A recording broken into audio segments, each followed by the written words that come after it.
कति क्लास गर्नु कति भनेका के भन्दैछ यो हुन्नया हेर्नुस् न खाली स्कुलमा जाने भनेर गनगन मात्र गरेको त्यसो भनेर के हुन्छ हिँड स्कुल पढाइ सढाइ छैन खाली खेल्न जान्छु हेर त तेरो साथी बाबुरामलाई अस्तिको रिजल्टमा पनि फर्स्ट भएको थियो तेरो त मलाई रिजल्ट लिन जान पनि लाज लाग्छ नाइका बाबा म पछि खेलाडी बन्ने हो नाइका त पढ्दिन पढाइमा पनि पास भएकै त छु नि पास गरेर मात्र हुन्छ कसरी गरेर आउनु पर्दैन मलाई पनि थाहा छ बाबा मेरो यो कम्प्युटर गर्न दिनुहोस् न प्लिज भविष्यमा त डाक्टर बन्ने हो अहिलेदेखि राम्रो पढ्नु एनाल काम गर्नु पर्दैन कहिले म सरलाई भन्छु यसलाई चाहिँ पढाउनु होला होमवर्क पनि अलिक बढी नै लिएर पठाउनु होला भन्छु हिँड स्कुल अब बाबाले छोरालाई तान्दै तान्दै छोराको मन नभए तापनि स्कुल बिसार्दै लैजानुहुन्छ। डाक्टर साहब नमस्कार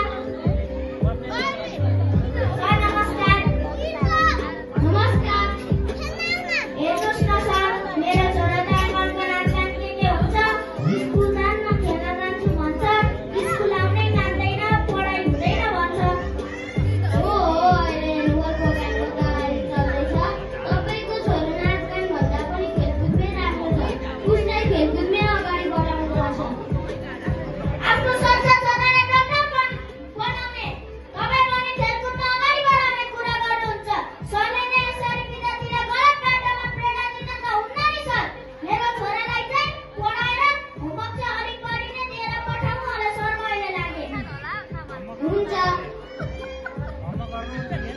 प्यारेन्ट्स र विद्यालयले पढाइमा निकै फोर्स गर्ने क्रम निरन्तर चलिरहन्छ र केही समय पश्चात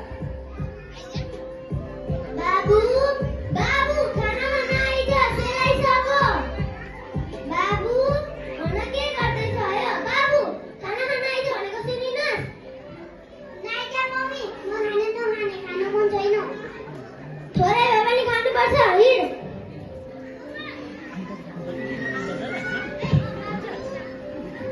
पनि खानुपर्छ नाइका मम्मी म खाना नखाने डाक्टरले के गर्नुहुन्छ अपरेसन गर्नुहुन्छ हो नि अपरेसन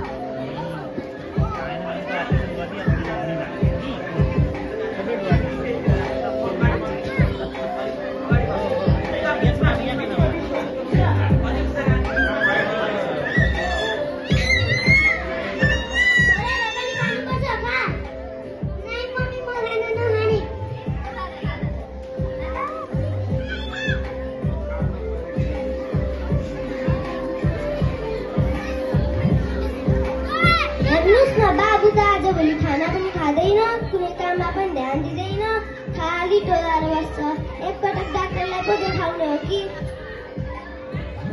खै के गर्ने कस्तो खै के गर्ने अब एकपटक देखाउनै पर्छ नि लु हिँड न त जाऊ हस्पिटल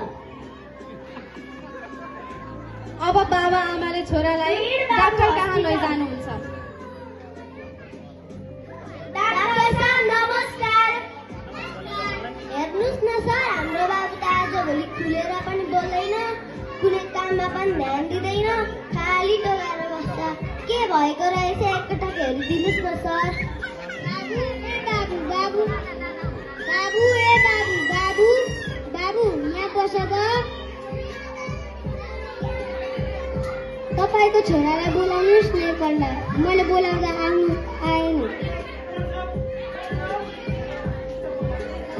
यहाँ आइज बाबु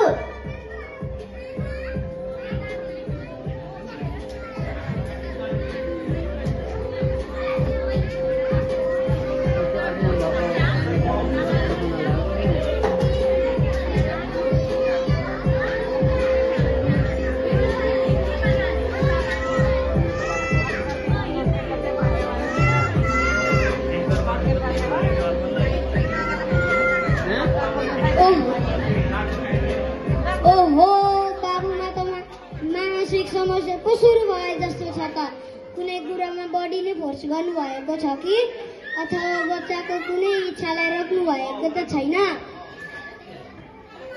खाली बल खेल्छु क्रिकेट खेल्छु खेलाडी बन्छु मात्र भनेर पढाइमा त्यति ध्यानै दिँदैन थियो मैले पढेर डाक्टर बनेको त भनेर फोर्स गर्न लगाए। पढाइमा पनि खासै नराम्रो त थिएन, एभरेज नै थियो। कहाँ यसरी केटाकेटीको इच्छा विपरीत फोर्स गरेर हुन्छ त? त्यसैमाथि बाबुको उमेर आफ्नो एमको डिसाइड गर्न सक्ने भइसकेका छ।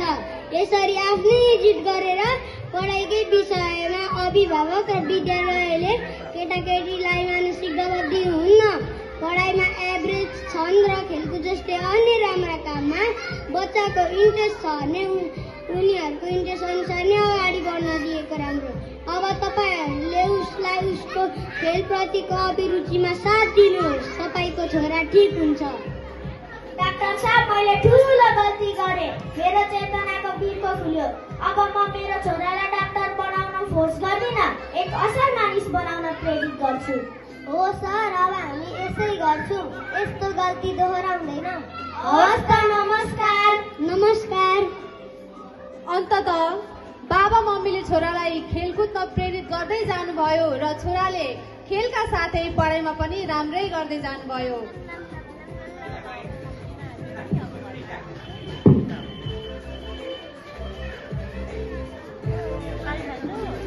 धन्यवाद। यी